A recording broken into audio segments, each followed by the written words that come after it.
Hello, everyone. Welcome to another episode of Dropped Frames. What episode are we on? 1732 today. 1732. Okay. I think the last show was 1911. I remember that one for whatever reason. So, Because that's a gun. Yeah, it's the gun. Yeah, exactly. Thank you, Zeke. Thank you for that. I almost forgot. Yeah, well, we don't necessarily do our shows traditionally in order. Yeah. They're just numbered. It's true. It's very true. Yeah. Then why number them? I mean, we got to track them somehow. Yeah. Yeah. We got to track him somehow. Yeah. Okay. Yeah. Still doesn't answer my question, but all right. Yeah. Looks like we were literally dropping frames right there before chat freaks out. It's okay, though. It's okay. Twitch is all fucky today. We'll just blame it on that. It's not my connection. But yeah, we didn't have a show last week. We're going to do a Q&A show, so we kind of turned this into the show. But there's also been some news, and I think we've played some games as well, and kind of been up to some different things. So we'll probably start with that, and then second half we'll do Q&A. And then we got to talk about Game of the Year, guys. I don't know if you... we got to figure out how we're doing top 10 list. We got to talk about games that potentially may or may not be excluded from the running, and all that stuff. So that'll be a fun conversation. But that'll be a little bit later as well. Fun. Yeah, fun. Yeah, we talked about this a little bit before, but I think it's worth mentioning as we drop some more frames. What was going on this morning with Twitch and like the errors that just didn't allow you to stream? What was that stuff? Yeah. So this was a new one for me. I mean, I've had all sorts of issues in the past. I've seen my fair of issues, my fair share. But this morning, what was going on was the entire chat would say, the traditional rip stream down. I wouldn't drop a frame. But what was a little bit different this time is they would ping an error code, like an actual code and something with it. And what they kept getting was error 2000. And then it would say something along the lines of network error. And when it started this morning, I tried to stream for about 20 minutes and it was happening like every 2 to 5 minutes. Every 2 to 5 minutes. And then I was like, well, let me try to restart. So I restarted my stream, another 10 to 15 minutes of the exact same thing. At that point, actually a Twitch tech dropped in. Huh. And he was trying to like track the path of the connection and seeing maybe if there was something going on. He was trying as good as he could to help. By the way, but unfortunately, if I can interrupt for just a second, isn't that awesome for all the small streamers here? Like, I had a Twitch tech, just kind of pop into my channel and try to take care of the issue for me. Yeah. Well, it's always shitty. To be clear, though, I think it's just because there were so many people, because I tweeted out to Twitch support, like, what's going on? And then a lot of the people that were watching replied. So, and the guy actually saw it on Twitter before dropping in, which was really cool of him. He didn't need to do that. So, and it doesn't happen all the time, unfortunately. But that being said, I tried to go on for a little bit longer. And then what I ended up doing is I was on the VA server. So I actually shut down my stream for the second time, switched over to Georgia. And that fixed it for me. Yeah, I'm on. I don't know if it was the server or whatever, but yeah. Yeah, I think I'm on either Chicago or Dallas right now, and it is constantly dropping frames. So they're 100% having data center issues because like my internet's fine and stable.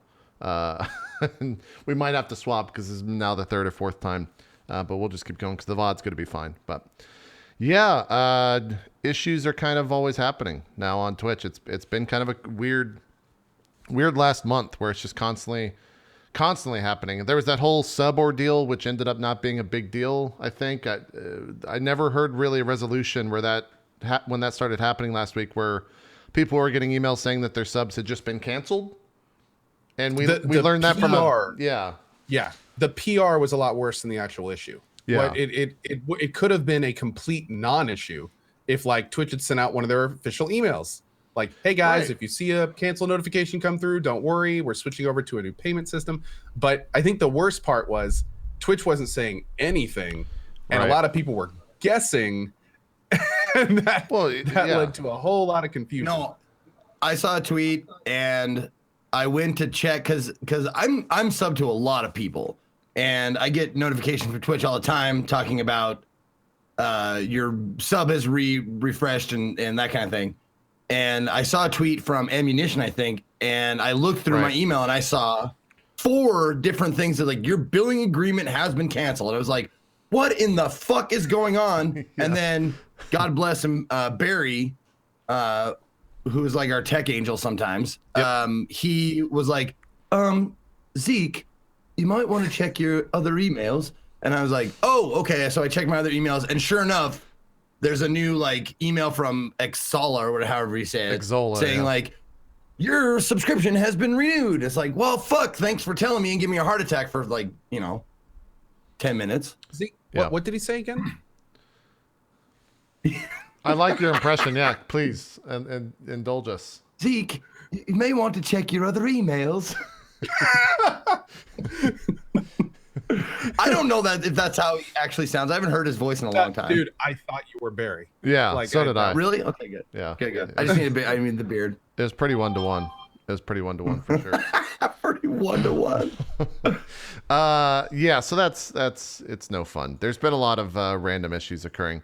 Also, did you guys see this new change to the front page that came up yesterday? I guess was the first time I saw it.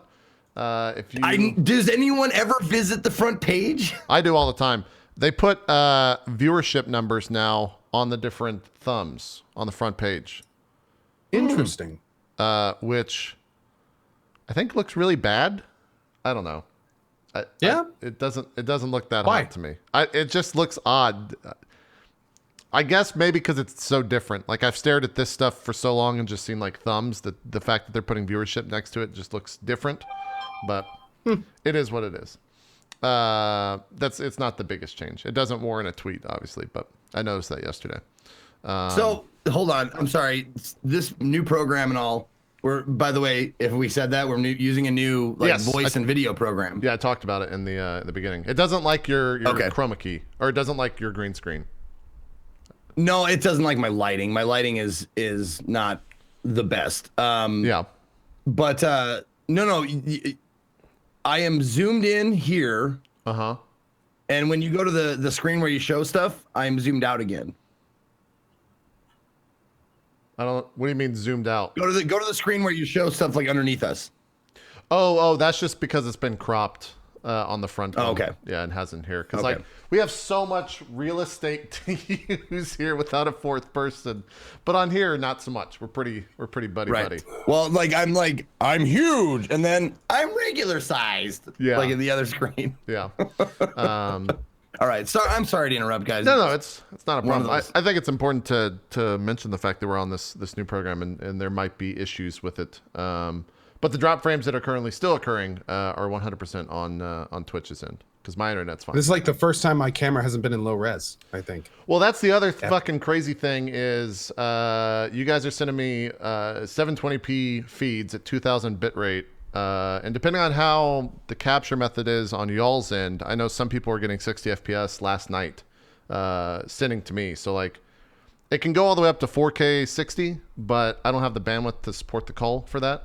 But it can, so it's got scalability to it as well, which is kind of cool. And the qualities of the camera and the quality of the audio is far above anything that Skype can deliver. So we'll keep testing it out. It's a little bit funky with some people with if they have like gated internet or heavily modified internet in that sense. But you guys don't want to hear this. What have you guys been playing? Zeke, I want to start with you. What have you been playing the past 2 weeks? Because it's been a while since we've been on the show. It's been a minute. Let me just. Well, I can start with the one I've been playing the most recently. Okay. And I am loving it. Hand of Fate 2. Yeah, I think you've been enjoying this as we take a look at your previous streams. Pretty much Hand of Fate, just every single stream. There's been a lot of it. I've logged a lot of hours in Hand of Fate. Let's see how many hours. I've got 34 hours into it. Damn. Well, then there's also on Tuesdays I do like a short 2-hour stream before Court of Swords, so there's extra like shorty streams like this one. But man, like I was saying last night on Court of Swords before we started role playing, this game ticks a lot of boxes for me personally, and I'm sure a lot of role players, a lot of I don't know, it plays like a choose your own adventure game, which I loved as a kid. Yeah. When I was in elementary school, that's like how my teachers and parents got me to read. Was like they give me like here's a choose your own adventure book. Oh yeah, I could do this because it felt like I was in the story. So that's kind of what this game does, and it also has many other elements. Like it has there's a lot of reading, so I get to do like voices, which I love, for different characters as because as they're not voice acted, the only person that's voice acted is the dealer or whatever.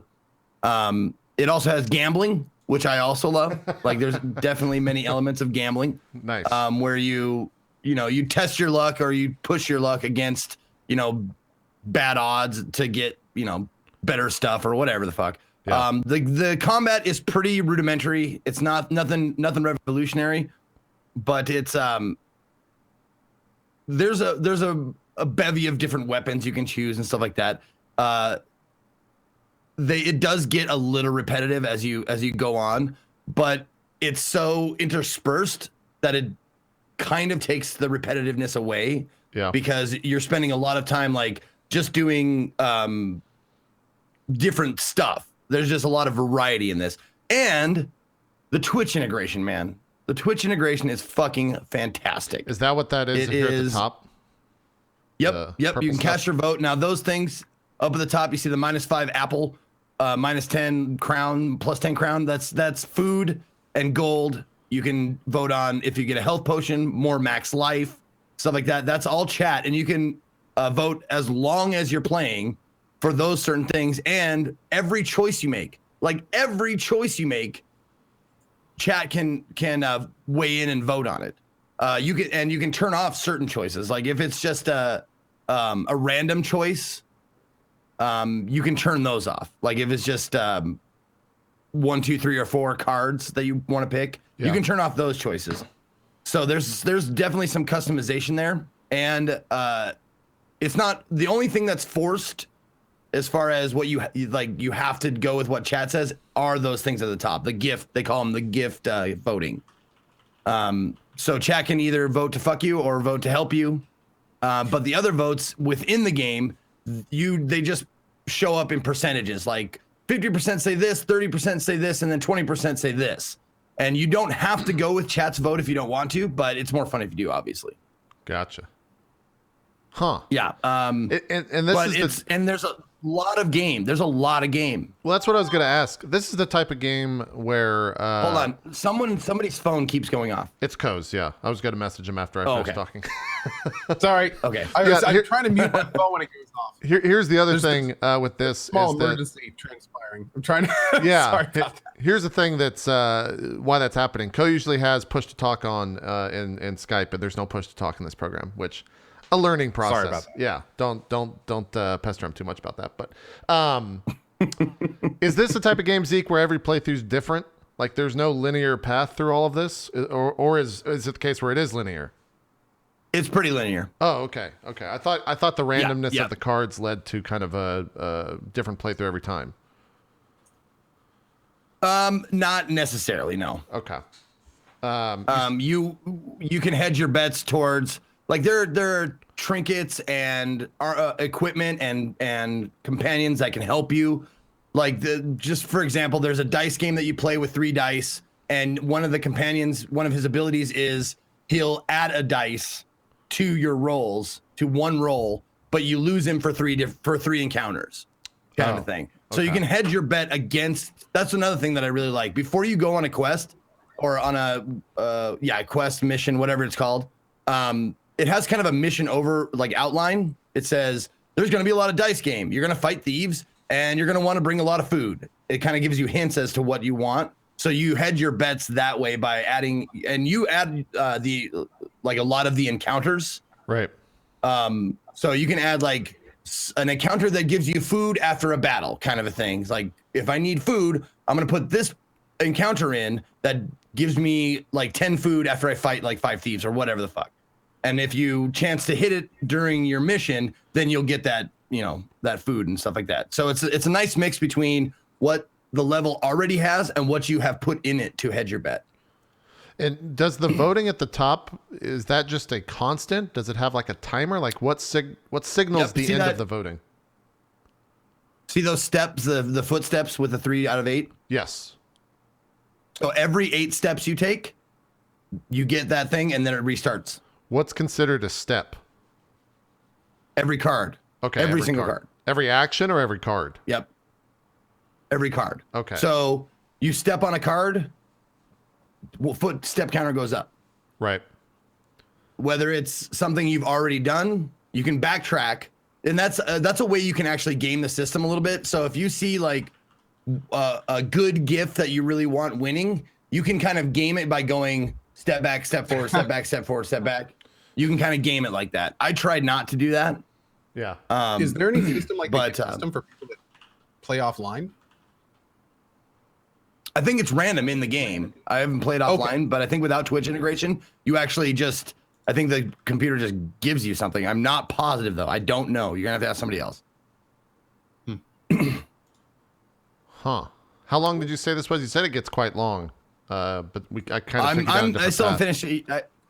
I still haven't finished yet, and I'm at 34 hours. And damn, take probably about, I'd say about 8 hours off of that, maybe 6, because of being a streamer and interacting with chat, and also reading everything, doing voices, all that kind of stuff takes a lot of time. So, if you want a normal playthrough, I'd probably say normal playthrough like 30. It's not bad, but I'm not sure. What's kind of the overall goal? Is it to beat the guy across the table, and you're kind of working through different maps? There's actually a running story. Oh, throughout the game. Yeah, you start off. They're all based on the major arcana of tarot cards. So you go through the Lovers, the Fool, the Magician, the Emperor, the High Priestess, so on and so forth, the Hanged Man. You go through every one of the major arcana are levels as you go, and they have a running story like of you versus corrupted versus the Empire versus like there's this evil empire, that you have to, defeat or whatever. It seems like a pretty big, I guess, iteration on the first game, right? There's a lot more in this one. Well, yeah, I played the first game for about 18 hours. I never finished the first game, but this one I'm definitely going to finish. And I don't really remember. I remember enjoying the first game, but this game I'm really enjoying, and I'm going to finish it. Cool. Which is not something I say often. Right. I don't finish a lot of games. That's true. Me and you both. How much is this, by the way? Is it 20, 30? I think it's 30. I'm pretty sure it's 30. Okay. Yeah, it's 30. It's $29.99, but honestly, totally worth it for me. I give a full recommend on that, because like even if it's $30, that's $1 an hour. That's pretty fucking good, man.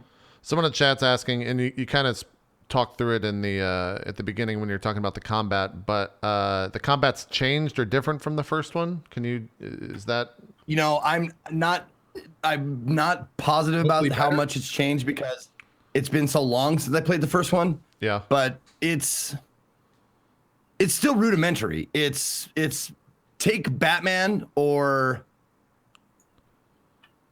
something like it's the attack counter riposte. Actually, I learned it's riposte. And then it's see the green over their head, counter and block and riposte. Okay. See the red over their head, unblockable, dodge. And that's about it. That's about it. And then you see the sword icon up in the top right. If you get 9 consecutive hits without being hit, you get a little special attack. And every weapon has their own special attacks. How many weapons are there? A lot. Do you get to choose is it in a way that you kind of have a character, or is the character different every single combat or every fight that you go into? Like how does that work? No, you can have, I have preferences. For sure. Okay. Once you go through the game a little bit, you can unlock certain weapons that you can find. Okay.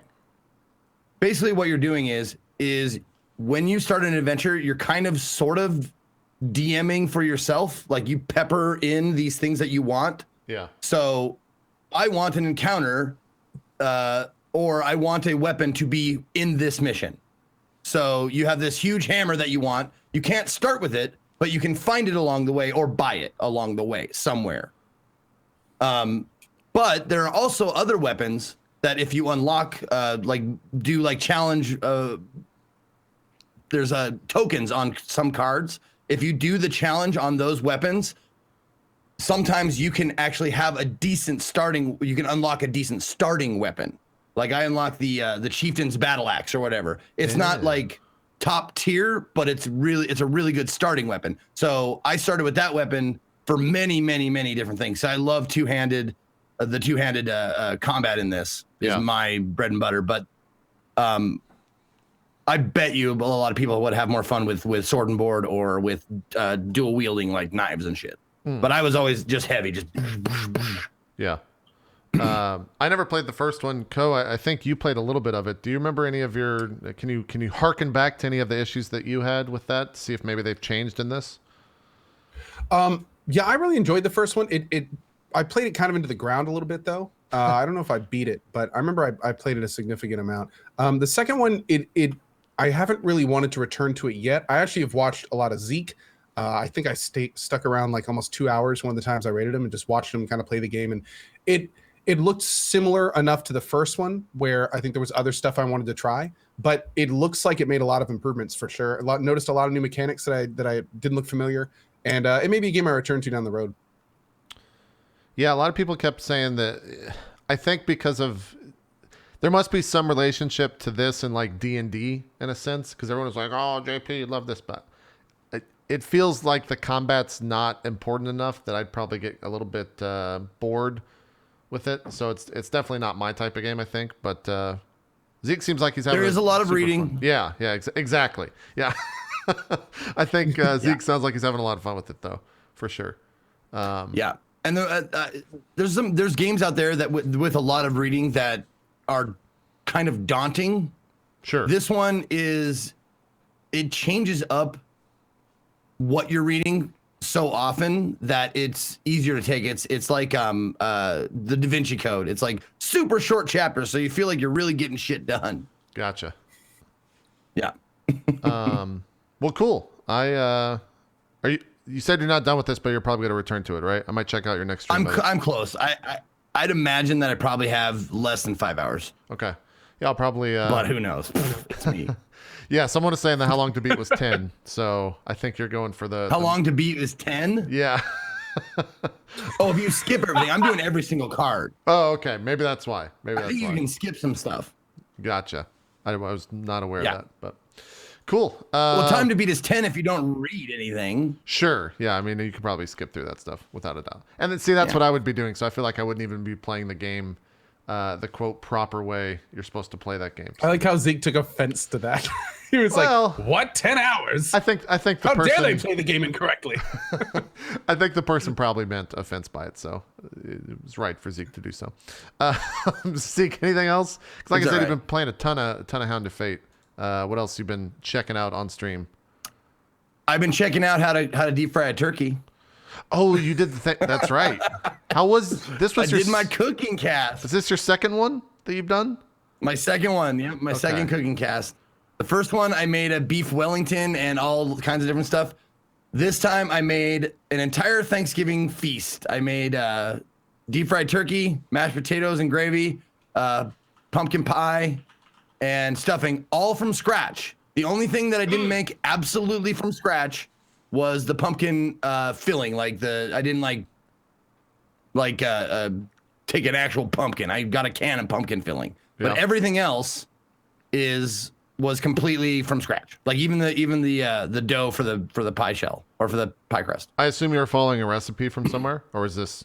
Oh, I'm following. Yeah, you know what I did? I just Googled how to make this, how to make that, and I just took the first one on all of them. Oh my God! And for your knife, for like your cooking skills, your knife set is fucking gorgeous. What the fuck? Nope. That is all sizzle and no steak. Those are the cheapest, shittiest knives my brother brought really from his house. They're terrible. They're hollow inside. Oh, okay. I thought those were like stainless steel, fucking crazy. No, they Jesus. look. They're nice, fucking. awful. They look nice, but they are terrible. No, I tried to use a couple of knives. Like, these fucking suck. So I started using my Wolfgang Puck knives. Ooh. You need some Cutco. Yeah. I got some. Yeah. No, Cutco. I would get some Cutco. Definitely. Cutco are definitely the fucking bomb. But yeah, I had a lot of fun. There's my turkey fryer on the ground there. You see that? It's an indoor turkey fryer. That seems dangerous. Is it not? You know, you think that it's not. Really? Everybody was saying that too. It's like, I hope you're gonna do it outside. I hope to. It's like, have you ever like deep fried something? Well, I've deep fried turkeys before, you ever... and it's dangerous as fuck. Like, they were all outdoor. But that's what I'm saying. Have you ever deep fried something? Yes. Okay. A turkey. Like deep fried French fries and stuff like that. That's what that is. It's just a big French fry cooker. Okay. Is all it is. It's like a Fry Daddy, just big. So first thing out of the gate, of course, everybody was like, when I brought this idea up that I was gonna have deep fried turkey, like 100 motherfucking fire chiefs came out of the woodwork. Oh yeah. This is a good part. 100 fucking fire chiefs came out of the woodwork and were like, make sure you thaw the turkey. Yeah. You're gonna burn your fucking house down. Oh my God. And it continued on until the turkey was in the fryer. Yep. It continued on. Make sure that, and I trolled everybody as hard as I could to be like, you don't need to thaw it. Oh, here, yeah, this is it. You probably, maybe, can you show this on TV? I don't know. Can you show this on Twitch? Is this gonna get you banned? But whatever, you showed it. We're good, I guess. Is that alcohol? What's in the black box? What is that? That's a box of wine, yeah. That's this right here. I still have some left over. Oh, okay. It's a black box of rosé wine. Rosé wine. Okay. Yeah, it was terrible. I like how I wiped the turkey off with a towel. Yeah, I love the disinfecting. I threw that towel away, by the way. I love the disinfecting wipes right next to the cutting board. Did you Yeah, just get great? criticized nonstop about your entire situation? I would never do this. Everybody's fucking Chef Ramsay, dude. Yeah. Everybody's Chef Ramsay. Exactly. When you're cooking stuff, they're like, oh my God, blah, blah, blah. But I'll tell you this. Handling the turkey was the last thing I did, just to make sure no one got like all shitty about it. Like, I handled the turkey, washed my hands thoroughly, all that kind of stuff. But in between like making the pie and making like the stuffing and shit like that, I barely ever washed my hands. I was licking my fingers on purpose, just like, and they're like, wash your hands, you're mixing this. Fuck you. I don't care. I drank condensed milk out of, I took shots of like everything that I was cooking. So I took a shot of condensed milk, took a shot of, I took a shot of an egg, like a raw egg. Yeah. Stuff like that. So when do you actually? I love just. Whoa! I already did it. It's in there. Did you see the steam rising? Oh fuck! I missed it. It was so quick. Maybe. Like it goes. I mean, it goes quick. Okay, here's where you put it. Okay, yeah, we'll watch this. And what were you gonna say? You love what? I don't know. Well, I just love. Well, okay. I'll put it to you this way. Okay. And I'm going to reveal something that that was a lot of fun for me on the show. Hot takes. You had to measure out cinnamon, right? For one of the recipes. And so I unscrewed the top of the cinnamon, and it's like it's like a shaker. There's like holes in the top, right? Yep. So I was like, I need like a quarter of a teaspoon of cinnamon, and I don't know how the fuck you like get it in the spoon without making a fucking mess everywhere. Yeah. And I'm sitting there shaking it into the spoon, knowing, and Chad is just going fucking crazy, knowing that I can take the plastic cap off and just scoop it. Sure. I'm just like, fuck, this is so dumb. This design is so bad. And everybody's just like, you can take the fucking cap off, you fucking moron. And they're just losing their shit. And I am loving every second of it. Oh, yeah. Shaking that cinnamon into the spoon like, motherfucker. It's the best. Like, I love little moments like that. I really want to see like it. where they're like, is this guy this stupid? And Zeke, I don't want to blow your cover, by the way. Zeke actually has a PhD in particle physics. This whole thing that you see is, I mean, off camera, he's actually a completely different guy. Yeah. It's pretty impressive. Can confirm. Yeah. Wait, what do you? And this is, I got just to, play it up a little bit. I got a winter coat, put it on backwards, a fucking, see, this like is a bomb squad like suit. This is much different. when we have fried turkeys in the past, we literally get like a giant drum basically and put a bunch of oil in it. It doesn't have like a closing thing or anything like that. That's why I was saying like measure the oil and all that stuff because it's much different than the type of fryer that you're using here. So that's I thought you were doing the way that I usually do it, which is a giant drum with no top or anything. The hook in the tub. Yeah. Yeah, No, yeah. I would do that shit outside. Yeah. But when you're like, yeah, I'm gonna do it in my move living room. everything, to move everything, microphone, camera, and all that shit, to have it set up also outside as well as in the kitchen is just too much of a fucking nightmare. It'd be a nightmare. I don't know. I didn't want to do it, so I just did it this way. All right. Well, we need to stall till this fucking turkey gets dipped in there because I'm interested now. Oh, by the way, What type of oil did you use, by the way? Peanut oil. Okay. Yep. That's what I've used. What were They we sell gonna say? tubs of it. They just sell like gallons of it at Walmart. Yep. But everything came out fucking fantastic. Everything tasted awesome. And the thing I was most worried about was the stuffing. Fucking licious. Yeah? It was so good. That picture you posted was like traditional. It was very traditional. Like, it was very impressive. It was very Yeah. See how dangerous that was? And that's it. So like, Yeah. you didn't submerge it all the way. I don't know how to deep fry turkey, so maybe you're not supposed to. But no. I did not. There's a fill line. Yeah. Or there's a max and a min line, and they're pretty far apart. So I kind of split the difference. I should have gone more towards the max line of the oil, because it was only a 10-pound turkey. So it ended up, the top of it was not crispy. It was still cooked because it's fucking hot as shit in there, but it wasn't crispy because the oil didn't like submerge the bird. Yeah. So I took it out, flipped it over, and put it back in for like 2 minutes. How long did you cook it entirely? I'm curious. That's the best part, man. I will never ever cook a turkey any other way. Yeah? It's 4 minutes a pound. So at 40 minutes, that turkey was done. Damn. Yeah, that's pretty quick. Yeah. Yeah. It's how was awesome. the meat, like how was the meat outside of the outer layer? Like, how was the inside cooked? Was it really kind of tasty and juicy, or was it more kind of dried out because it was fried? No, that like fries the skin. It locks in all the juices. It's fucking delicious. Yeah, it's crispy. It's crispy on the outside. I may have to try that. Oh yeah. I may have to try. No, that. it really is. It's the best. It's honestly, I don't know why people bake turkeys anymore. Yeah, It's so fast and easy, and it's delicious. and I didn't have any pan drippings for my gravy. The gravy was the last thing. I did gravy while the turkey was cooking. And I didn't have any pan drippings, so I just put the neck and the gizzards in a frying pan and just kind of burnt them and put some stock in there and tried to cook them like that. Why'd you take your shirt off halfway through? What, or at the very end? Because I was getting drunk and I thought it was funny. Okay, sure. There was a reason. I don't remember what it was, but sure. Is that you making the gravy right there using the bones? yeah, that's making the dripping. That's the gizzard, the neck. Gotcha. I'm adding a little chicken stock to it. Yeah, man. Yeah, I'm impressed. I gotta say I'm impressed. I did not expect as much effort to go into all this, but you knocked out the So park.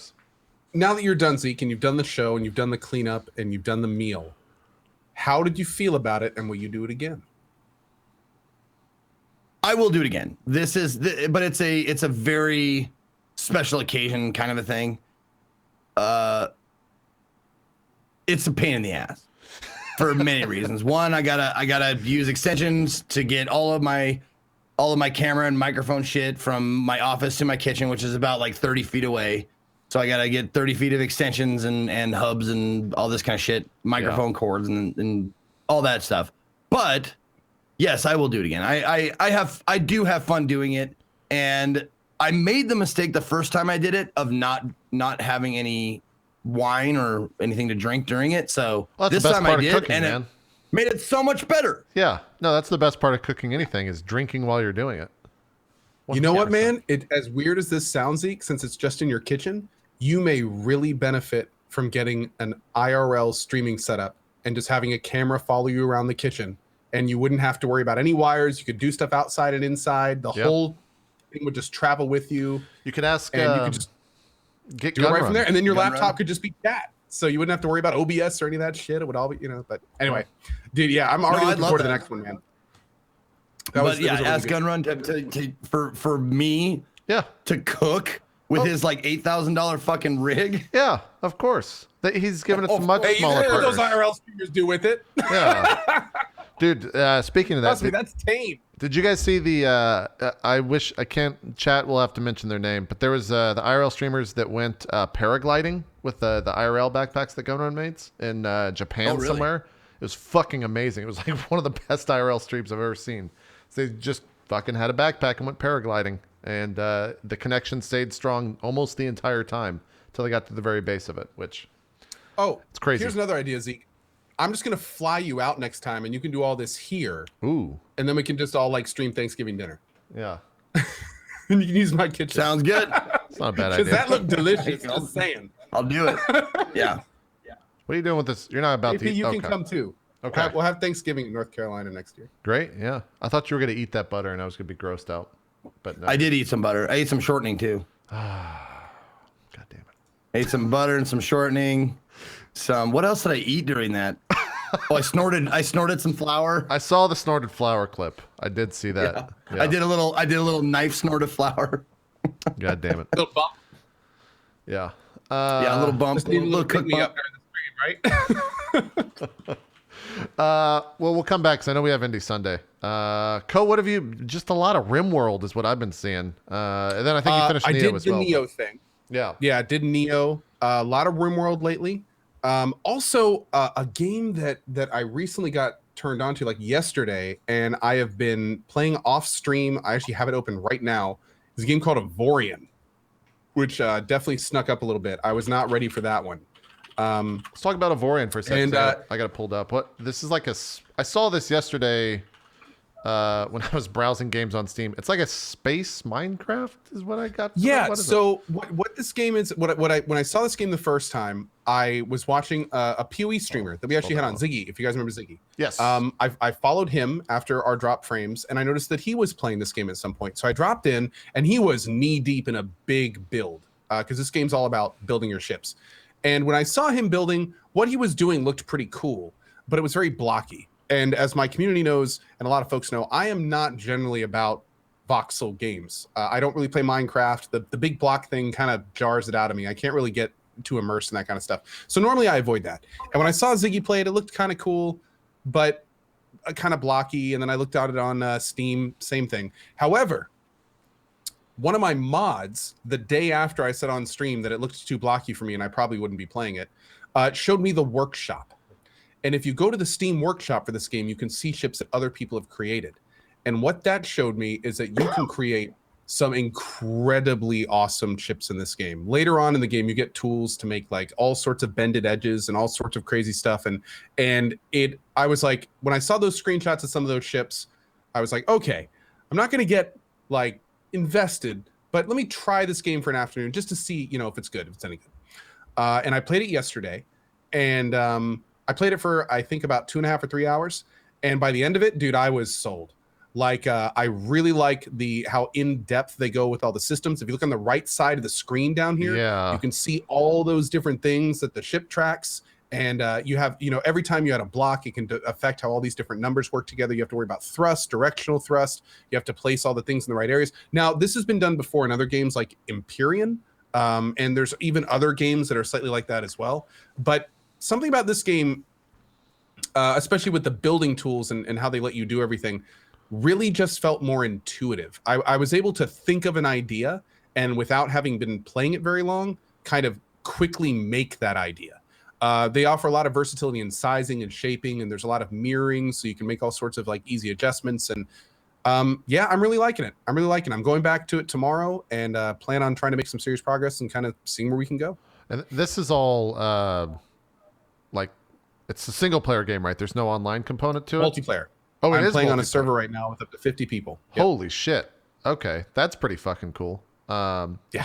Is it like PvP based, or is it more like Minecrafty where you're kind of like working all together, or is it both where it can be all things? It's I haven't. I don't know too much about that, but I do know that the game is from what I understand procedural. There's all sorts of different sectors. There's different factions, random types of stations that you can buy and sell from. All sorts of pirates, aliens, bandits, stuff that will come and try to just basically wipe you off the planet or wipe you off out of the sector wherever you're in. Lot of different stuff going on, and I'm still just getting like, I'm barely scratching the surface in terms of what's in the game right now. Huh. I did not get that from the Steam trailer that I watched yesterday. It seems pretty The Steam expansive. trailer, what's funny is I watched both the Steam trailers, and that's when I said I wasn't going to play the game. Exactly. Like yeah. I watched those trailers and was kind of like, this doesn't look very impressive to me. And I actually went on like a multi-minute rant on my channel about how I don't like games that are so blocky that it kind of ruins the thing. And I actually said this game, I was like, I don't think I'm going to try this game because it's just blocks and I can't build a spaceship I like. But if you look in the workshop and then you look at some of the ships you can design, that's when you start seeing like some of the more end build visions, and you start seeing like Star Destroyer recreations and X-Wings, and you start seeing all these really cool looking ships, like the ship from Cowboy Bebop or a bunch of ships from Babylon 5, and they look awesome. And you're just kind of like, oh, so you can kind of go some cool directions with this. Okay. And then you start getting ideas, and that's the thing. That the thing that really makes me excited about this game right now is, in the 3 hours I played it, I left with just tons of ideas I wanted to try. That like I felt kind of like I do at the end of when I play a game like RimWorld, when I'm like, okay, I want to try this base design and this base design, and I want to start a new game and maybe this will work. I felt that way in this game when I stopped playing it. And that was good, considering I have like a rudimentary amount of parts that I can put on my ship right now. And it was a lot of fun, man. I'm really looking forward to going back to it. Would you say that there's a bad way to build a ship in the game? Does that make sense? Like, oh, absolutely. Okay. I don't think I've built a good ship yet. Okay, cool. I mean, and the thing is, it's very physically accurate. So if you just saw on the screen there, I put directional thrusters outside of the wings. Well, directional thrusters not only determine, how you see those little dots on the block, those are the actual jets. So where those jets are will propel the mass of your ship based on how far from the center they are, and that all influences those numbers you see on the right side of the screen. So it's a very physically accurate game, and as somebody who is, again, a not very good at physics, I have a lot to learn before I start making good ships. I just accidentally reversed my ship here. I accidentally turned my ship around, so now my engines are faced forward. So I'm sitting here like, what's wrong with my ship? This is dumb. And someone in chat is like, dude. Nice. Yeah. Yeah. Nice. That game looks pretty cool. It's fun, and again, I've barely scratched the surface. I would love to talk about this game maybe next show when just combat and shit's going on all over the place all the time. That's a fight in the background, and the fights are huge. Like giant capital ships will come in together, and just all of a sudden you'll see a torrent. That's about a third of what I've seen normally. And then once a ship explodes, they explode into their individual blocks and components. So if there's like a long ship, you can blast out the middle of it, and the two big sections will then split and start slowly going the different ways. It's cool. Holy shit. Cool. That's pretty cool. Yeah. And when two ships are fighting, you can like zoom in and try to dogfight and snipe little parts off of them, and then you can pick up the parts and put them on your ship. Is like how big are the sectors or the galaxies we're talking here? Like in terms the sectors are very large, and from what I don't know if it's a procedural world. It feels kind of procedural, but the galaxy is huge, and you can go to a lot of different places, and there's gates that connect them, and wormholes, and all sorts of different things. You said servers. I assume they're dedicated. I believe so. My server guru Sayori, who takes care of all the servers for my community, he was able to get one up in a few hours, but he is really good at that stuff. Yeah. It was a whitelisted. It's working well. The game. Oh, by the way, and it's important to mention this. I believe this game is early access, and if it's not, to be blunt, it very much feels still under production. Things like your hotbar doesn't save properly. If you don't log out properly, your ship basically gets destroyed when you log in. There's lots of little issues with the game right now, so I want to make sure that people don't think they're going to be buying 100%, new working product if they get this. But that being said, it certainly is beyond playable, and I'm having a great time with it, even with the little issues. Huh. Well, I'm interested. Are you going to keep playing this? You said, I think you were. Oh, right? yeah.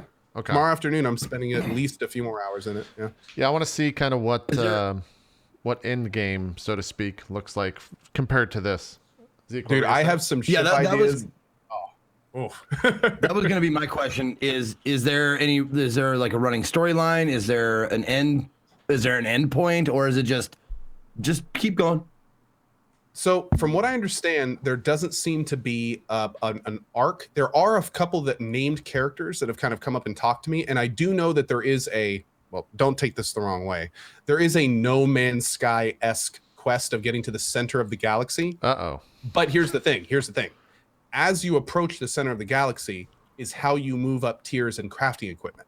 So like when you start, you can mine iron asteroids, and very rarely there's titanium. And apparently as you move closer to the center, titanium becomes a common, with the next being rare. And then you move into that rare being the common with a new rare. And you kind of go all the way to the center. And the center holds this mystical alloy called Avorion. Title drop. And Avorion is the best ship component. And apparently once you get that is when you can start making like the lightest weight, most powerful, strongest stuff. And also, by the way, to tie into some of the cool features, things like when you put a shield generator on your ship, it has a finite amount of blocks it can skeleton out and cover. So when you place a generator, you'll see like a portion of your ship start glowing blue. Little stuff like that becomes really cool as you kind of start discovering it. Like, actually, I think that might have been it. But yeah, it's been a lot of fun so far. I'm looking forward more to kind of discovering all the little features about it, almost more than I am playing, because there's a lot under the hood. Where do I go to? Where do you go to the store? No, to the Steam Workshop, I guess is what I'm looking for, right? When I do it, I click on it in my library, and there's a community hub. Okay, I see community hub. Okay, here we go. And then if you go there, there's a workshop tab. Yep. And then if you go there and scroll down, click the Alliance Corvette Mantis class. Alliance. That's the ship that I saw. It's the second one right there at the top.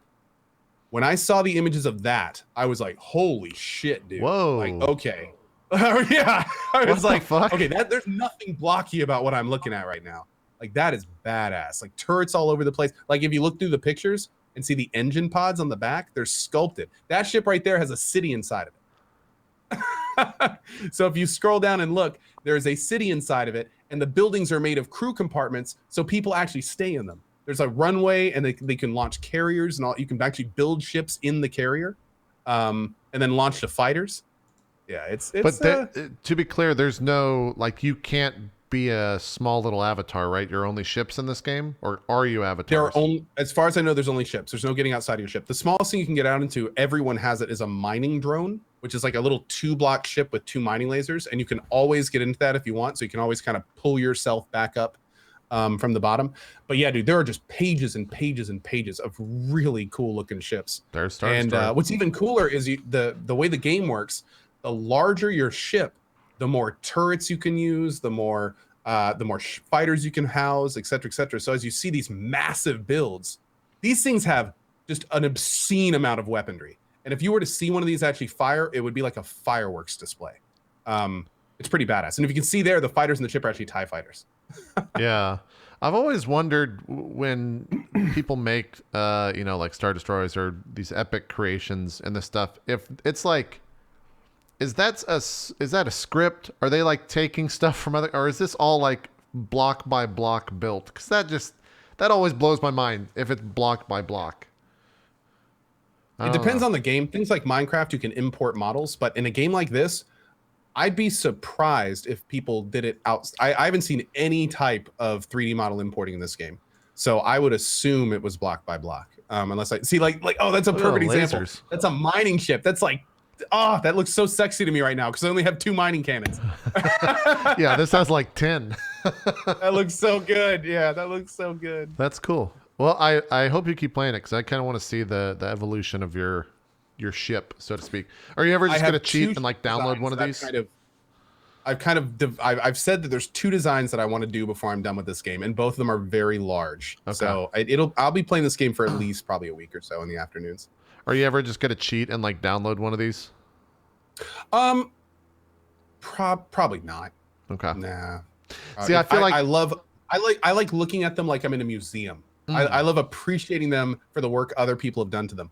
But in terms of using it, like for me, I only really get enjoying out of using things like that if I know I put the work in building it and I know how it works. And I, like that's what I really have fun doing. But don't get me wrong. I looked through that workshop section for like an hour. I mean, it seriously was like walking through a museum.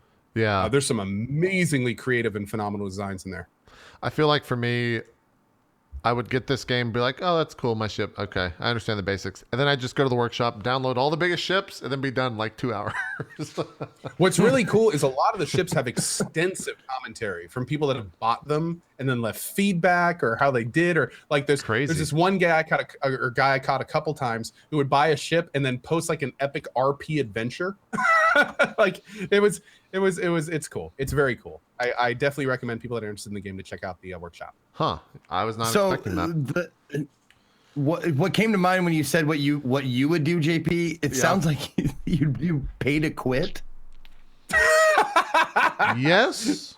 Yeah. It's the new thing from EA. Yeah. Like, I'm gonna buy up all the ships and I'm done. Like, I'm done with the game. Well, it's not buy. It's just... So the game costs $60, but if you want to stop playing the game to get back to Windows, it's $199 per back to window exposure. I'm actually on the EA board of execs. We're trying new things out. I'll let you guys know how it goes in the future.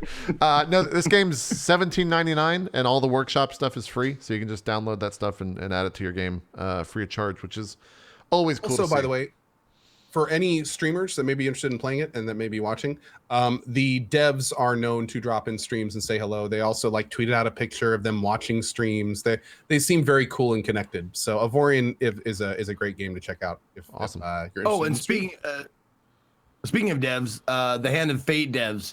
Yeah. I just wanted to give a shout out to them. I forgot to say that. The Hand of Fate devs came in to the chat while I was playing it, and apparently they have dev commands where they can just do stuff to you. They can just type something in the chat if it's Twitch integrated, and they can do stuff to you. They can give you stuff. They can make encounters or whatever, and they can also give the dealer the deal with it glasses and a fucking pirate hat for whatever reason. Nice. That's amazing. That's really cool. Yeah. Just want to give a shout. That's awesome. We've talked about Nioh to death, but I do want to talk a little bit about the PC port because you're done with it now, right? It's over. Which one? Nioh. Oh yeah, I'm done with Nioh for now. Okay. Oh my god, that game. We both beat this game on the PS. You beat it on PS4, right? I 100%ed it on the PS4. Every side mission, everything, and I loved it. I absolutely loved it, except higher difficulties. I didn't do higher difficulties. Right. And then I came back and played it on the PC, and I made a thoughts video on YouTube about the PC port. I won't get too much into it, but 60 FPS, barely ever crashed. Controls worked great with the controller. I loved the PC port. I loved it. I absolutely loved it. And then for the first time, I played the DLC. I have played Dark Souls multiple times. I have played Nioh before. I have played Bloodborne. I shit you not. Some of the hardest bosses I've ever played in gaming are in the Nioh DLC. There are specifically 2 bosses in the first DLC that it is incredible the amount of tricks the devs give them to counter everything you've done in the game to that point. Yeah. And seriously, the only way I beat them was 110% focus from the minute the fight started to the end, and getting lucky on both of them. I got extremely lucky on my wins on both of them. And dude, it was an experience. Now, what I later learned is that apparently I was under-leveled when I did them, because the DLC is apparently, it was kind of assuming, if you look at the mission level, that you beat the game and then did some of the next difficulty and then did the DLC. Like, there is a significant level jump between the end of vanilla and the beginning of the DLC. Yeah. However, I decided to do it anyway. And it was, especially when I started it, it was like, oh man, it was brutal. It was brutal. Now, the rest of the DLCs weren't terrible. In fact, I had a really, really rough first day on that first DLC. And then the second day was one of the best days I had ever. I one-shotted 3 bosses in a row. It was fantastic. Like, it was glorious. Once you caught up, and then the third day was back to, pretty much average. Yeah. But and maybe that was just karma counterbalancing a little bit.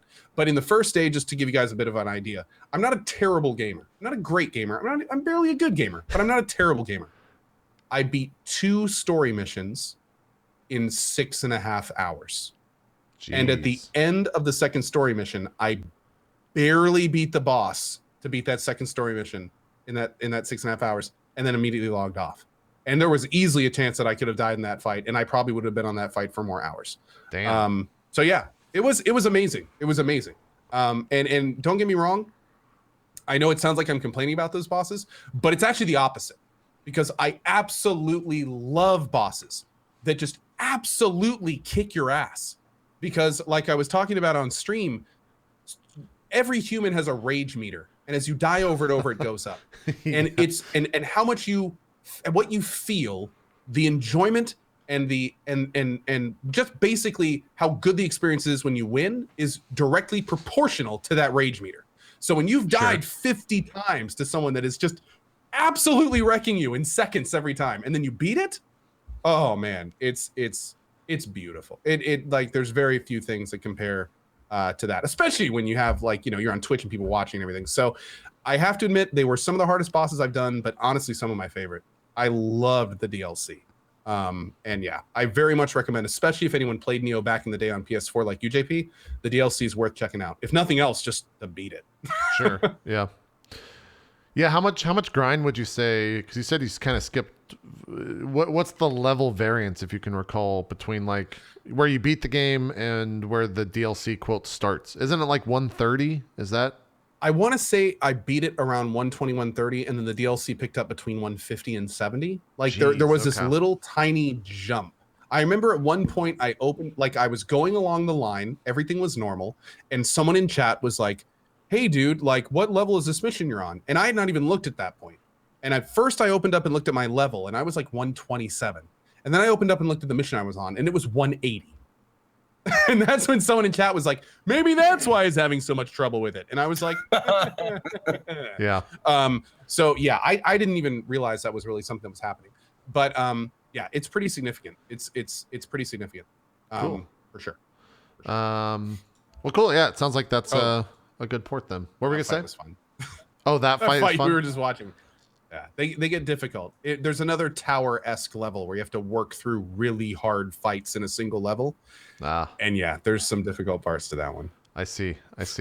Well, I want to talk about another game that you played on stream that I think you happened to really enjoy, called Getting Over It. How was your experience getting over it? Everybody has clips of everybody playing this. Yeah, it's kind of become a rite of passage for a lot of streams, I think. I still haven't finished it. I think, Zeke, you're going to play this a little bit later today, right? Or did you go back on that? Yep. Okay. I'm going to do it. Yeah, I'm gonna pick it back up today after Drop Frames is over. Probably top of the next hour, probably give it an hour, and I'll pick it back up again later today. But I think this game is good for me. Yeah? I think it's like what's the kind of therapy called? Like if you're afraid of snakes and they just expose you to snakes slowly over time and eventually you're not afraid of them anymore, like aversion therapy or something like that? Something like that. I know exactly what you're talking about, but yeah. Yeah, this is like rage therapy for me. Makes sense. Can you please play the last time I played this? Wait, I actually made it up those stairs. I didn't realize, is this your second time playing the game? Because I saw your first time playing the game. Yeah. Oh, is it? Because I remember... Oh, no, this is... I remember because I didn't know you got that far. I thought this is as far as you got because you kept raging right here in this little area, which is probably one of the worst areas for a lot of people in the game. I didn't realize you got up that far.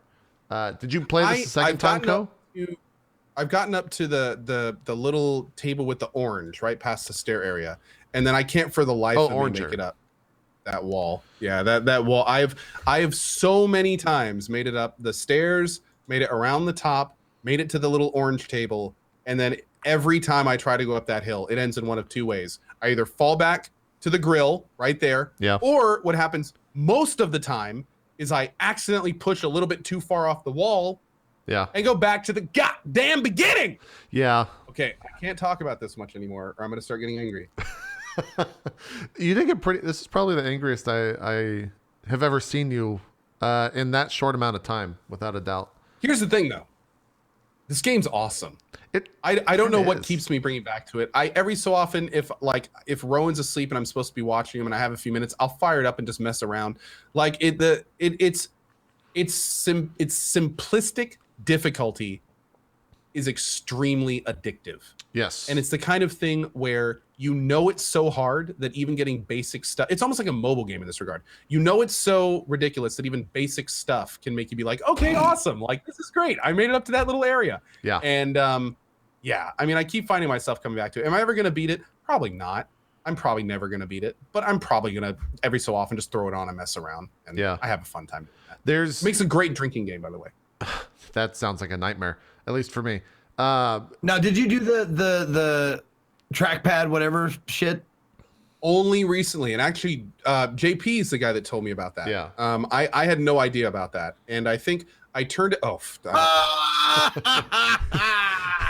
God, it's satisfying. You want to hear something weird? You want to hear something weird? I'm not even playing the game, yet when I saw that happen, all the same feelings just happened. 100%. I can't watch. I'm not even, dude. I think I likened it to Twitter. The only thing I can relate it to, I've never had PTSD about anything, and I don't think it's that. But whenever I watch someone play this game, I get that feeling in the center of my fucking stomach where I'm just like, God fucking damn it, I'm Jesus Christ. I think this game is so much Schadenfreude for me that whenever I watch somebody play this, can you find that for I'm me just real like, quick? oh, Schadenfreude. Oh, the pain and the pleasure of others, or excuse me, the pleasure and the pain of others. And I'm just sitting there watching anybody. I don't care if they're my best friend, I love them to death. I'm just sitting there going, fall. Yeah. My pain is your pain. Fall. I watched Jericho play a lot of it, and he finally beat it the other night. So I don't know. Every day I start up my stream, it's like, is today the day when I finally go back? Is today when I try to fucking summit the bucket and just try to get... Nope. I'm going to play something else. Dude, Jericho's clip of the first time he got to the church was one of the better clips I've seen in a long time. Yeah, I don't want to show that because Zeke will be pure, upset, but yeah. Unadulterated, visceral, unstoppable rage. Yeah. Like letting everything go. I loved it. I watched it probably 4 times in a row. You know what else I love? I love watching people fall back to this pit. Yeah. And then just go like, fuck it. And you know the mouse is just going like, just go. Just fucking go. Can we just get to the top? Can we just fucking go back to where I was, please? The fun. And then it just pushes you like shove yourself off again. You're like, God, fuck. Fun. Oh my God. I can't tell you how much that happened. Right when you're past this section and you get over the hill of the chimney and there's that vertical wall that goes up straight up. Yes. That's exactly how I got every time I got to there. I would just spend like 20 times trying to get up this simple little wall and missing just a little bit every time. And then finally get to the point where you're just throwing your mouse in circles. Like, this is going to work eventually if I keep doing it. I don't even Yeah. Oh man. You get to the monkeys and typewriter phase where you're just like, eventually they're gonna type Shakespeare. Like, it's gonna happen. Like, given enough time, they will type Shakespeare. If I move this mouse enough, I will get to the top. Yeah. There's definitely something I don't know how this part right there. Yeah, this part specifically I think is a good point in the game to kind of talk about what I was going to say. When you do something and it works and you fly up this mountain, you're doing exactly what Co's doing right now. It feels really, really unbelievably good.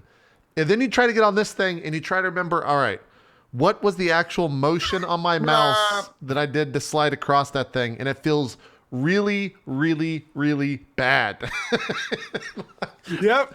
It's just complete polar opposites. Here we go. This is the next 20 minutes of the stream, what you just saw. Me trying to get up here, and then I'm going to hit the wall again. Watch, it's coming. Yeah. It's not going to work. I'm going to mess up. Yep. My. Yeah, wait for it. And then you slow down, you're like, what do I do? What do I do here? Yeah, okay, it's this type of thing with the mouse. I actually made it up there. Yeah. Oh my God. Now I do know one time I made it all the way across, and in an effort to swing it around, I got it through the little part between the barrier and the top part and went right back down. I saw I saw Oh a my clip. God, dude. Someone at the literal last jump of the game. It's The eyes on you. It's so fucking good. I know why people love this, and I just, it's one of those rare titles that just, I want to see the calmest person, the calmest, nicest person. You know who I'd love to see play this game? Benny Fitz. Oh yeah, that'd be good. Just like the Muppet. And I just want to hear, because he doesn't swear, I want to hear him just go, fuck, fuck, fuck, just fuck, fuck, fuck, fuck, fuck. Yeah.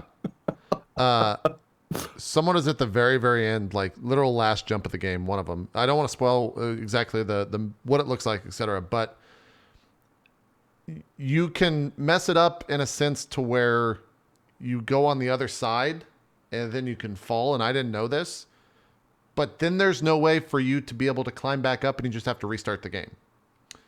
And that's exactly what happened from what I saw. He got, Oh man. the hammer was on the opposite side, and there was no way for him to climb because in between the pot and the hammer was an object that you couldn't interact with. It was a wall. And it was really fucking rage inducing to watch. And that type of stuff has kept me, like watching all those clips has kept me from playing again. Cause I'm at a point right now where it's either you kind of get to the end area or you just fail completely and have to start all over. And I don't want to fail completely and have to start all over. So I'm buying. I wasn't aware there were other types of areas. Yeah, it gets really crazy. Like in retro, all this stuff is like pretty tame compared to the latter half of the game, which is crazy. So it's a crazy game. Great. Yeah, it's I think it's worth the playthrough though, especially because we talked about this when we did our last show. This game's like viewer bait prime. It's like USDA prime choice viewer bait because everyone wants to see. Can you name another game? Can you name another game in recent memory that like almost anyone that plays this just gets a jump in viewership? Well, no, the only time I can think about, Zeke, where a game has done something like this was like the first Dark Souls. Like when Dark Souls wasn't a giant fucking thing, and people on like Justin, I guess, was probably when it was. There was a giant viewership jump for that, and that's the only thing I can. I remember when it was a thing to ask a caster that played variety, "Have you played Dark Souls yet?" Yes. Yeah. That used to be a thing on. Yeah. Yep. Cuphead, maybe. I think it wasn't as difficult. Well. Yeah, it's not as punishing. Yes. Cuphead isn't as punishing. Yeah. That's good. Well, it was a little bit of a boost playing Cuphead, but pardon me. But this like for someone who is like lower upper class, I guess if you want to use the caste system like me, like I'm lower upper class streamer. Sure. Like someone who averages over 1K every day. Oh, okay, not too bad. I'm sorry, I just fall. I trust this game like doubled my viewership. Like the first time I played it, it was like almost 3K, and I was just like, what the fuck? Are you serious? Is it that? And now I understand. I completely understand.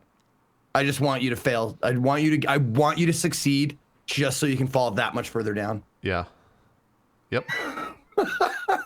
That's the game, without a doubt. Yeah, I can't really think, Zeke, of like a game that's had that big of a viewership jump or like kind of like what I said, a rite of passage. Like Dark Souls is probably the only other one, and that's been watered down so much over the years. Like you stream Dark Souls now. But Dark Souls, I want you to win though. That's so strange. When I watch people play Dark Souls, like after a long, frustrating, like the more and more frustrating it gets, the more satisfying the win.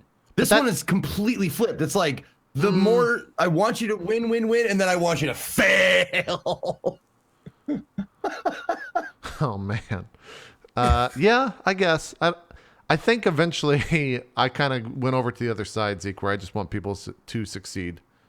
But I don't know. Oh, okay. So maybe you're not there yet. There's a sea change. Yeah. And maybe it's the sense because a lot of the times when I watch people play this game, I've done it before, so I know the feeling of like getting past it, getting over it in a sense of like a certain area, and that feeling is like really addictive, and I kind of get that when I watch people as well. So Yeah, I need to go back. I want to try to beat this before 2018, but I can't. I can't boot up the game. Like the pit in my stomach comes back, and I'm like, that's just a bad feeling. I don't know if I want that right now. I'm kind of in a good mood. And there is something too, like Your thinking then goes, so I should probably play Overwatch? Again, I've said this to my audience. It's it's completely different types of rage. One is at people and human beings, which is one side of the spectrum. The other one's like at game mechanics and myself in a sense. I don't know. There have been moments where I've been pretty. Do what? No, we got the PoE expansion soon. Yes, exactly. Oh, yeah, like that one. Yeah. I love it when you Wait, realize you're like, Hold on. is this it? Is this the part I'm thinking? Hold on. Do you fling yourself? I might. Oh yeah. There was one. Oh. Okay. Yep. Yep. There was one part that this little And section was like steady a win magnet. the race. I spent like 5 minutes trying to get around it, and there's nothing I could do. I kept going right back to that little corner, and then finally I just went over the side. I think this might be that part. I think we saw it earlier. No, This is listen, pretty. guys. Before I played this, I wanted people to win. Yeah. After playing it, it's just, you know how you want. You know how you want people to feel your pain. Sometimes that's this game. I just Makes want sense. people to feel my pain. Yeah. Yeah. I agree. Makes sense. All right. Well, that's enough getting over it. I'm having. We gotta move. You want to do Indie Sunday for 15? Yes, that's exactly what I do. Let me pull it up. Let me just back up again. Can you de-zoom me or not? De-zoom you? What do you mean? Like zoom me out a little bit on this particular screen? It's not necessarily a zoom. It's just a crop. Like I can do like this, but then you're gonna be tinier than everyone. Right? There you go. Perfect. Okay. Perfect. Oh, the nope. Okay. All right. You're just a little bit Excellent. All right. No, I watched the Nope clip. That was pretty good. Nope. Yeah. Me, I just got like for the last hour of me playing that game, I was completely dead silent. And it's one of the very first times, not one of the very first times, one of the very few times that I've ever just shut down a stream without saying a word. I went to exit screen and then I went to stop streaming without saying a fucking word. And everybody in chat was like, oh, I got red quit. That happened. Yeah.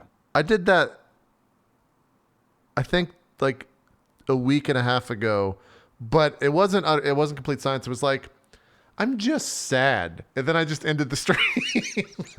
So I'm right there with these. Not because of that game. That was because of Overwatch. But yeah, I understand the rough streams without a doubt. All right, Indie Sunday. If you didn't see that was in Skype for later. Oh, okay, yeah. Oh no, I watched you play this live. I think I was messaging you on Skype as you were doing that. That's right. That's right. Yeah. Zeke, are we doing the one from 10 days ago? Have you only done one Indie Sunday? Yes. Okay. I did not do. I wasn't working this Sunday. I didn't. What? Okay. What's this? First game. Oh, I want to hear about This game is called. Yeah. This game is called The Mimic, and it's a puzzle platformer game. It's surprisingly good, surprisingly clever game mechanics. It's very rudimentary. You are the spaceman, and there's that alien creature, and he does everything you do. Mm-hmm. He mimics you, basically. He's like the perfect hunter, is the whole premise of the game. So if you see I'm walking right and he's walking right, Yes. then you pick up like that thing that I just picked up, swaps the controls. So left is right is left, kind of a thing. And you have to get to the end of the level. You're trying to escape this mimic thing, and he just does everything you do. So if you touch him, you die, and there's a symbiotic relationship. So if the mimic like gets hit by a laser or whatever, and he dies, you die as well. So you have to navigate both of you to the end of the level you have to navigate the spaceman to the end of the level without killing either you or the mimic. Wait, and there are mimic's an certain. assassin? The mimic's an alien. Oh, okay. It's like an alien that just copies your every move. Like he's like you come across these actually kind of cool little story blips. See that little console that's right there on the top level. They give you little story elements like this alien is a perfect hunter. It just copies every move I do. I don't know how to escape it, and that kind of stuff. But at the basic gist of it, it's a puzzle platformer game. There are the circled discs on the ground. That's mimic only. Only the mimic can trigger that. There are square discs that only you can trigger. There are teleports that you get later in the game. They do a good job of ramping up like the new features of the puzzle. Like they start off just by you like running, and then you have to jump over something and then get to the end. And then they add something else, add another element. And then by the time you get it gets kind of complicated towards the end. There are teleporters. There are switch pads that only one or the other can trigger.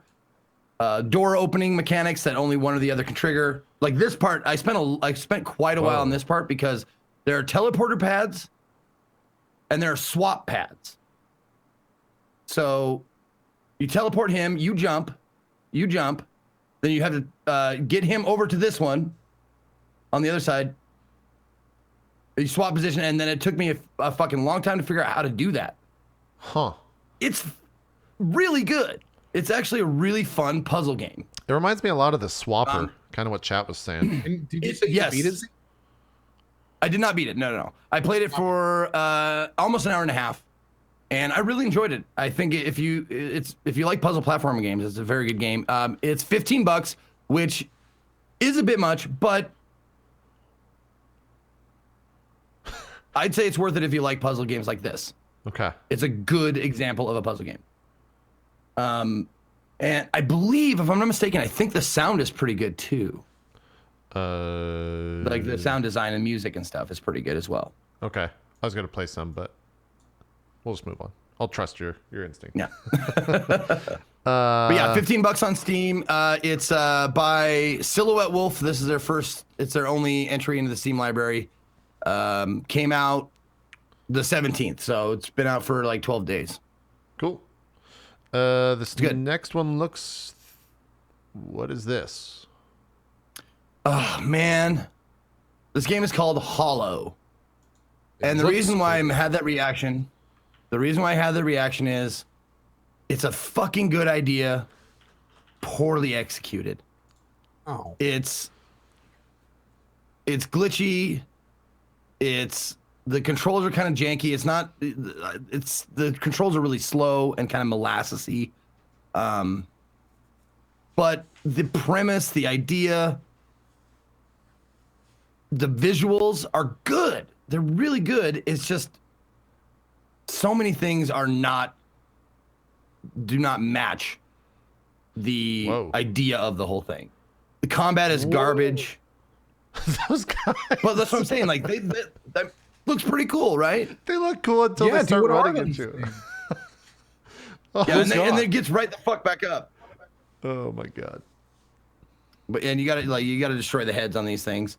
But yeah, it's just janky as fuck. Like, what's the story? It's a pretty cliche story. It's you wake up or you're at a facility, and you're you're alone. You're trying to find survivors. That kind of thing. It's kind of Dead Spacey. Yeah, I'm getting like, in fact, kind of a lot Dead Spacey. I'm getting like Dead Space, like System Shock combined a little bit. Yeah. I was thinking System Shock. Yep. Yeah. But it's just. But I like. Is it like an adventure game? You have like an inventory and stuff? No. Oh. That's part of the drawback of the game is that there's a lot of elements that are missing. It's just and this map is just it's a cool idea for a map, but you can't zoom in or zoom out. It's like it shows like a 3D like image in front of you, but you can't zoom in or zoom out, so sometimes it's just completely fucking worthless. Is this early access or is it out? Is it done? No, it's out. It's $20. Not worth it. Ooh, okay. It's just like I said. It's a good idea, poorly executed. Okay. All right. Now, how far did you get into Zeke? I think I played it for an hour and 15 minutes. And when you finished, did you have any urge to want to keep playing it? No. Oh man, I didn't. Because there was not only was one of the biggest fucking downfalls of the game is that it had a cool sound design, but it fucking would glitch out and just repeat. Like after it would have like this battle music or like this, terror music, like they're coming to get you. And then after all the terror was gone, it's still music that is loud and it is repeating over and fucking over again. It's these violins that are like, it's cool when you're fighting, but after you're done fighting and just exploring and it's still going, you're like, oh, come on, man. And it's a glitch because I died and redid it and it didn't do it the next time. That's a good example of how one small bug can completely ruin an otherwise good experience. That sucks. Yeah. That's really unfortunate to hear. Because just looking at this, I mean, this looks interesting. It's really unfortunate that the implementation wasn't good. Oh, and also like, if you look at the first Steam video looks fucking cool, man. Let's see. It looks pretty fucking badass. But it's just not. It's not worth it. And there's a lot of these games that I play, so you don't have to.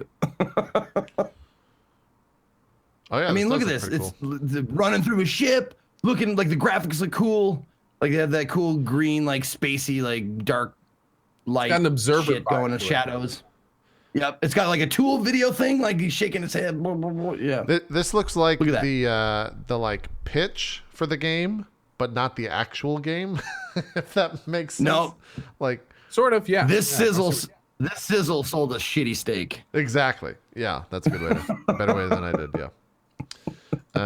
All right. Let's. And then I think there was only one more, right? Oh wait, no, there's a decent. I think one or two. I'm trying to find. Oh, there was two more. One of them. Yeah. Okay. Bang Ding Dong subbed, by the way. What is this though? Yeah. This game was a lot more fun than I thought it was going to be. It's called Thy Sword. THY Sword. There's a game that's kind of similar to it where you can do local co-op, and I can't remember the name of it. I played it before. Talking about Risk of Rain, are you? No. It's fantasy, like rangers and magicians and barbarians and stuff.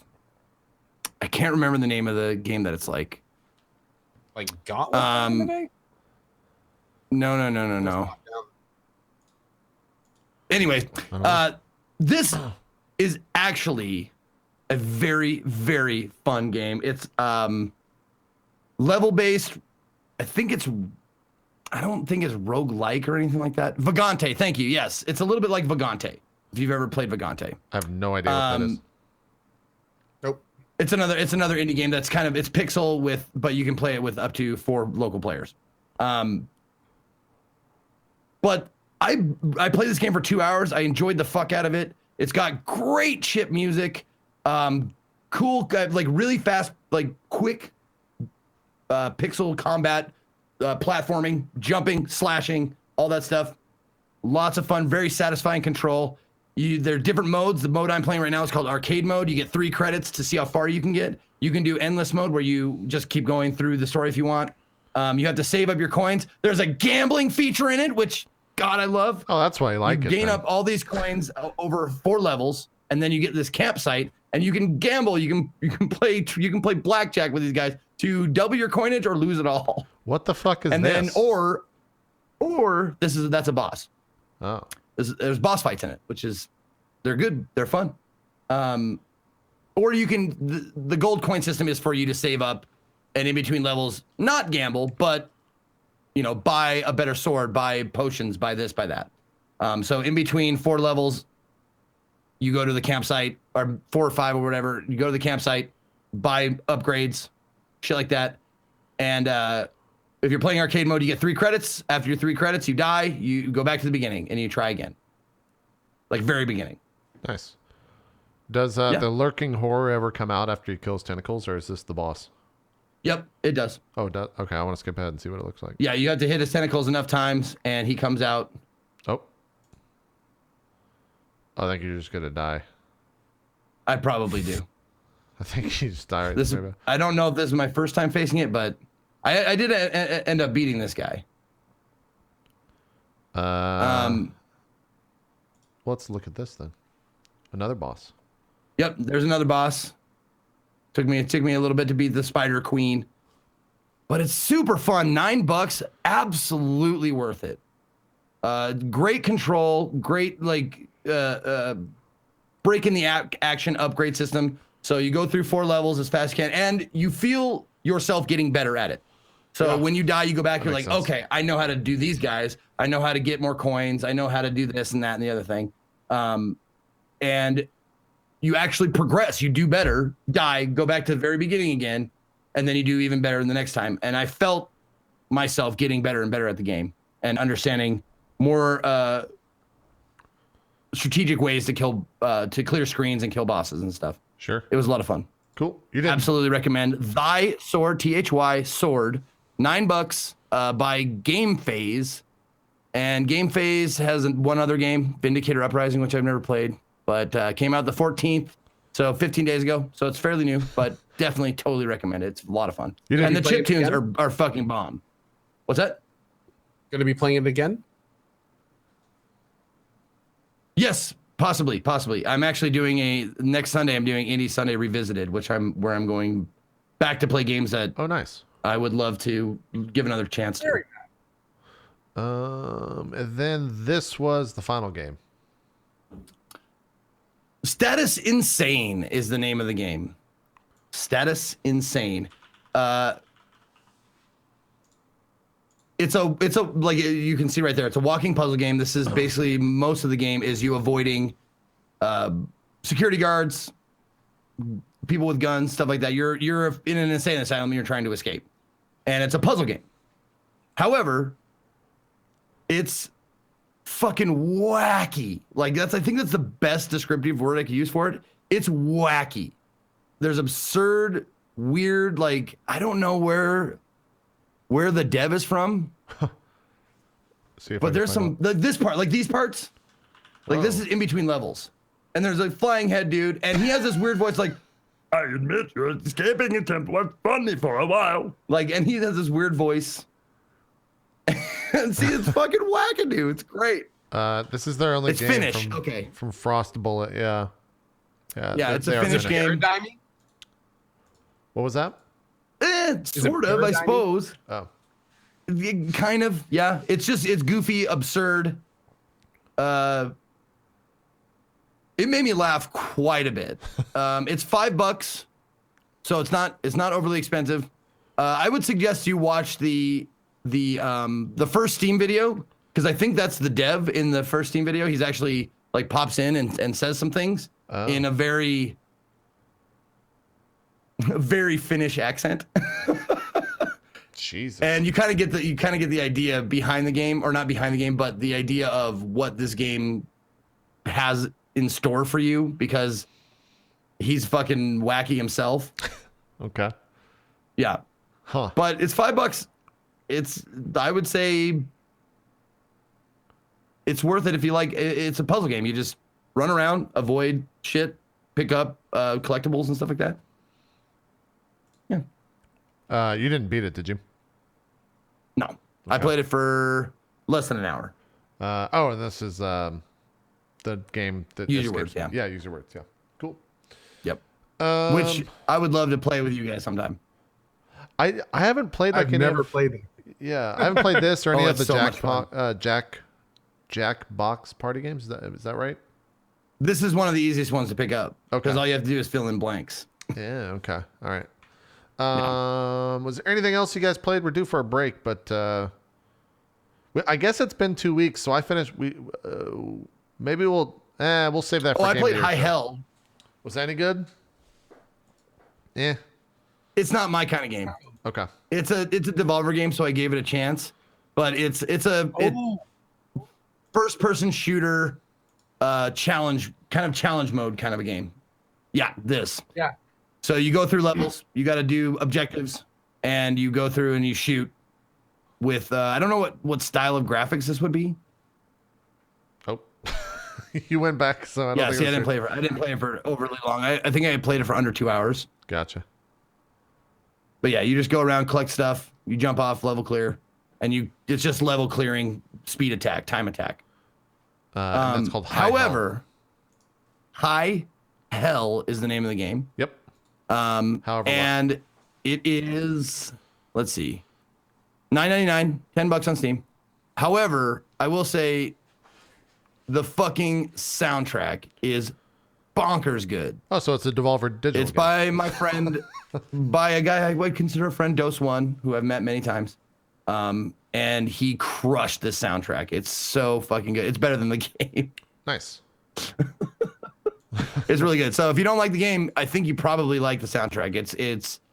It's all electronic EDM, like Hotline Miami style. Nice. With a little faster though. Yeah, the only thing I played. What's that? I have 3 games before we're completely done. Okay. Everspace, This War of Mine, and Pantheon. Okay. Whenever we want to do those. Please continue, whatever you were saying. Yeah, I was gonna say we'll do them right after this. I only played Overwatch in the new season with the new hero, which is it's Overwatch, and then Wolfenstein, which will. I think the discussion that we need to have on Wolfenstein will be Game of the Year stuff. So I don't think it's time. We won't have that now. But man, that story's fucking crazy, and that gameplay is real bad. Like, I did not enjoy the actual Wolfenstein? I did not enjoy the gameplay. It felt like it felt like I was playing a game from 10 years ago, like gameplay wise. But it's just how I felt about it. But the story, man, they go places and do things that I was not expecting, which is great, and I enjoyed that. But we'll save that for Game of the Year talk. All right, let's I'll pull up some video. Where do you want to start? You tell me, and I'll pull up the game. How about This War of Mine? Okay. Yesterday morning? Yes, I will find it. I've been meaning to play this for a long fucking time. I'm excited to hear what you think.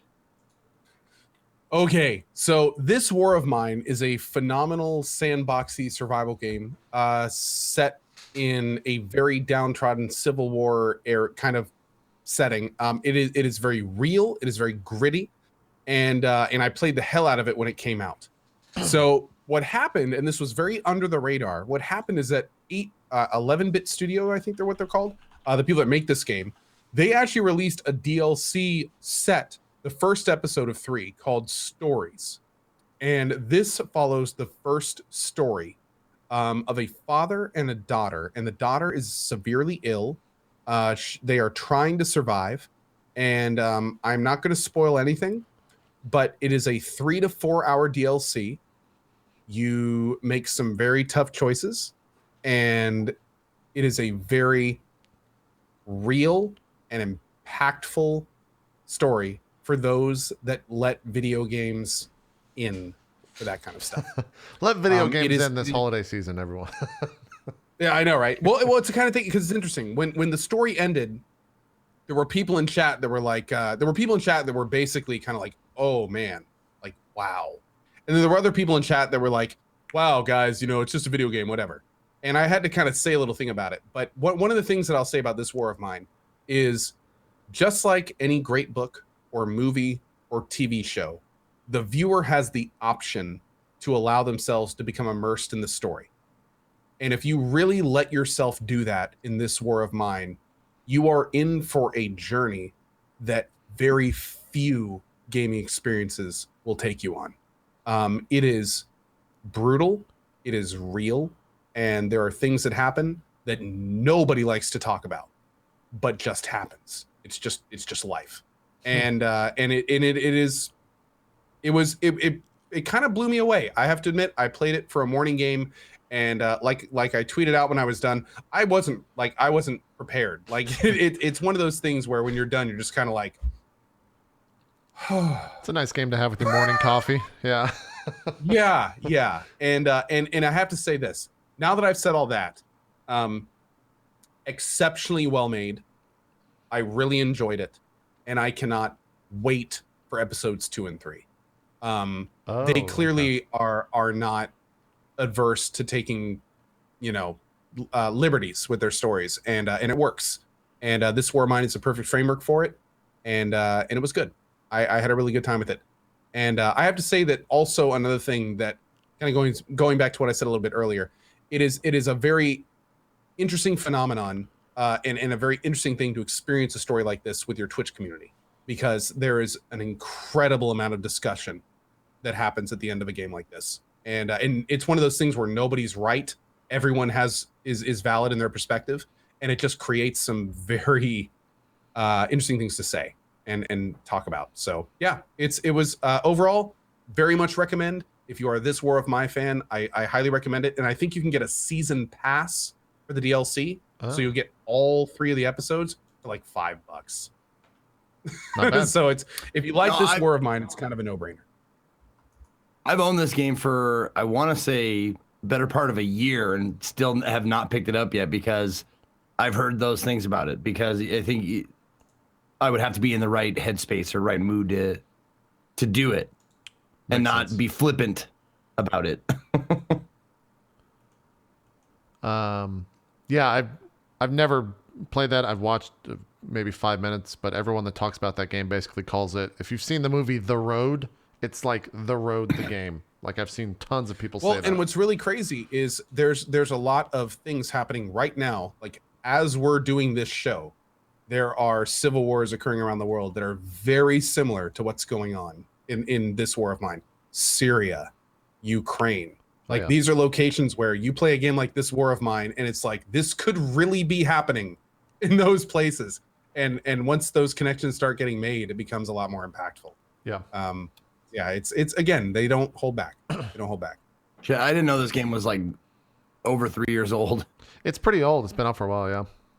But the DLC's new, right? That's pretty recent, right, Co? Yeah, the DLC is like weeks. Okay. Week, if even. It just recently came out. Yeah. And they have 2 more that are not out yet.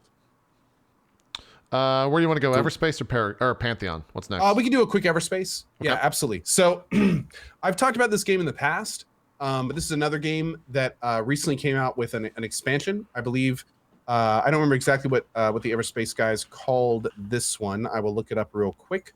But what they basically did was they added an expansion to this game. Now, this is a really cool game that kind of went under the radar for a lot of people. What Everspace is, it is a rogue light space action game in an FTL framework. Boom. So basically, you play clones. So you play multiple lives. You try to make as much progress as you can every life. Between lives, you get a chance to upgrade your ship. You can spend credits on all sorts of different things. And every time you play, it's an entire new experience in a procedurally generated world. All sorts of weapons, loot everywhere, almost Binding of Isaac-y in terms of like the structure of the runs. Again, in that kind of FTL Galaxy style framework of the metagame being you basically kind of pick a course through different locations. But they recently released something that I cannot get to because the Steam page just refuses to load here, where they added 5 new factions, a new ship type, tons of new weapons, new power-ups, new places for your ship. And what was really cool, and one of the reasons that I kind of had to go back and check this out, is the developers of this game were really plugged into YouTube and Twitch and stuff like that. And when they put in these 5 new factions, they pinged people that had played the game on it. So there is a faction in this game now, one of the 5, called the Coalition, that uses my logo. Oh, that's cool.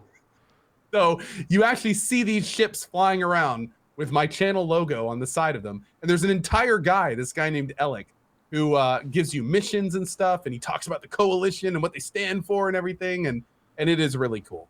So a shout out and thank you to the devs to that, because that was pretty badass. Yeah. But, now this is the first time I actually beat the game, which was the last time I played.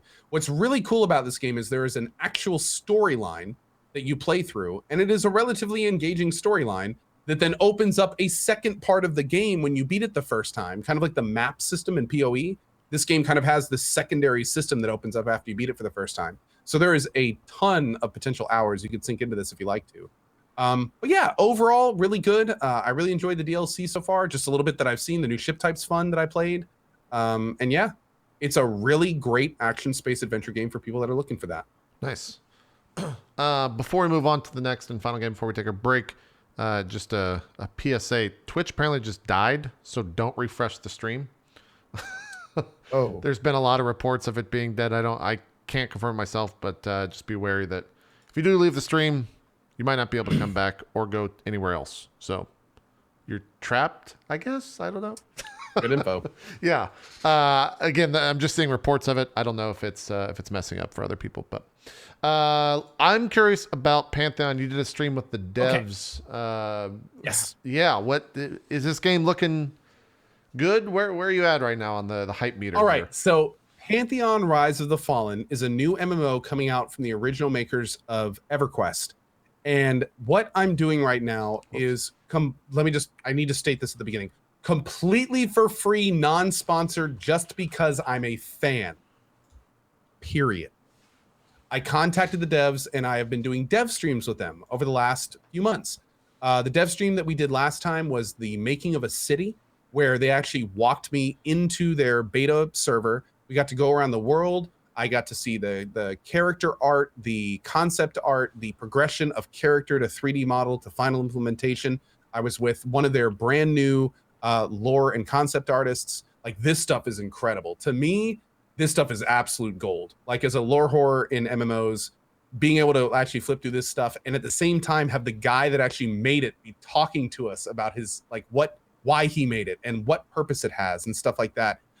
It was really fun. So if I know this isn't everyone's thing, but if you are interested at all in a future MMO where almost every single piece of the world is thought out, where there's tons of lore, where it kind of harkens back to classic games, I highly recommend checking out the Pantheon YouTube. You can find all this on my YouTube too, but frankly, you need to be following the Pantheon YouTube.